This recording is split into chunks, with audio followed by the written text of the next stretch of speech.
Senior anchor person और तज्जियाकार सुहेल वड़ाइच ने कहा है कि अमूमन यही माना जाता है कि इस दुनिया में कोई भी शख्स या शख्सियत नागुज़ीर नहीं, लेकिन मेरे ख्याल में कुछ शख्सियत ऐसी भी होती हैं जिनके बेवक्त चले जाने से वाकई फर्क पड़ता है। मैं ज़ाती तौर पर समझता हूँ कि अगर कायदे आज़म मोहम्मद अली जिन्ना और बेनज़ीर भुट्टो कुछ अरसा और जिंदा रहते तो पाकिस्तान आज एक मुख्तलिफ और बेहतर मुल्क होता।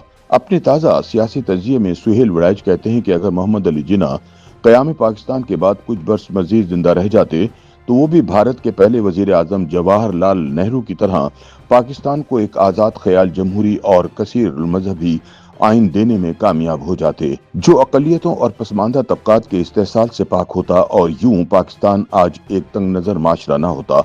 इसी तरह अगर बेनज़ीर भुट्टो मजीद कुछ बरस जिंदा रहती तो वो एक ज्यादा महफूज और हम आहंग पाकिस्तान की तामीर करती, जो इनके मुजव्वज़ा मुफाहमत के फलसफे पर मबनी होता।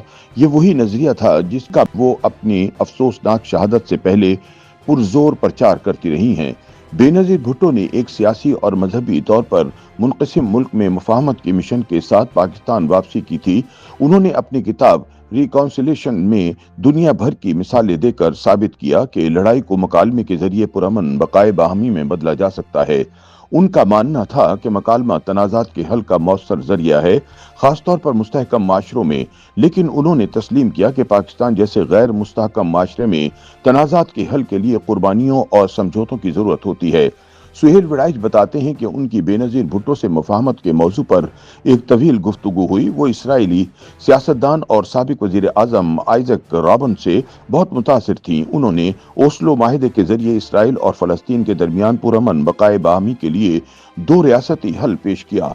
बेनज़ीर भुट्टो और आइजक रॉबिन के दरमियान खित्ते और आलमी सियासत पर ख्यालात का तबादला हुआ, जिसने बेनज़ीर भुट्टो को मुफाहमत के रास्ते पर गामजन होने की तरगीब दी।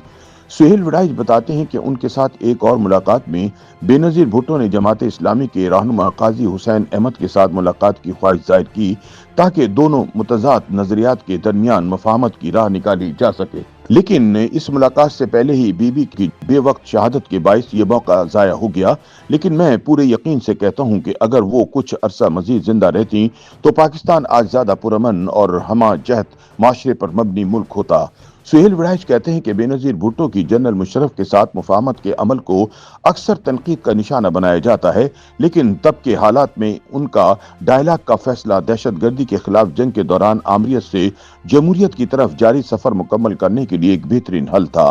ताहम ये माहिदा तब नाकाम हो गया जब जनरल मुशर्रफ ने अचानक पीछे हटने का फैसला किया।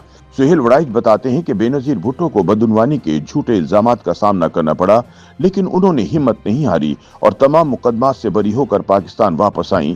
लेकिन उनकी शहादत के बाद पाकिस्तान मुफाहमत के फलसफे से दूर होता चला गया और नफरत और इंतशार की दलदल में मजीद फंस गया। हम आज भी बेनज़ीर भुट्टो के फलसफे से फायदा उठाने में नाकाम हैं। इस फलसफे पर अमल सिर्फ इसी सूरत मुमकिन है जब तमाम फरीकैन अपनी बयान करदा पोजीशंस की कुर्बानी देने को तैयार हों। तारीख गवाह है कि अवाम ने अपने वक्त के हकीकी हीरोज के साथ बेरहमी का बर्ताव किया, चाहे वो सच्चे अंबिया हों या बसीरत वाले सियासतदान ही क्यों ना हों। इसराइल के आइजक रॉबिन की तरह बेनज़ीर भुट्टो को भी उनके अपने लोगों ने शहीद कर दिया, हालांकि वो अमन और हम आहंगी की दाई थीं और पाकिस्तान के लिए एक बेहतर मुस्तकबिल की मुतलाशी थीं। YouTube पर गूगली न्यूज देखने के लिए youtube.com की सर्च बार में गूगली न्यूज टीवी टाइप करें। गूगली न्यूज के पेज पर सुर्ख रंग के सब्सक्रिप्शन वाले बटन पर क्लिक करना ना भूलिए। YouTube पेज पर अपलोड होने वाली वीडियोस से बाखबर रहने के लिए बेल आइकन पर क्लिक कीजिए। आपको हर नई वीडियो के बारे में नोटिफिकेशन मौसूल हो जाएगा।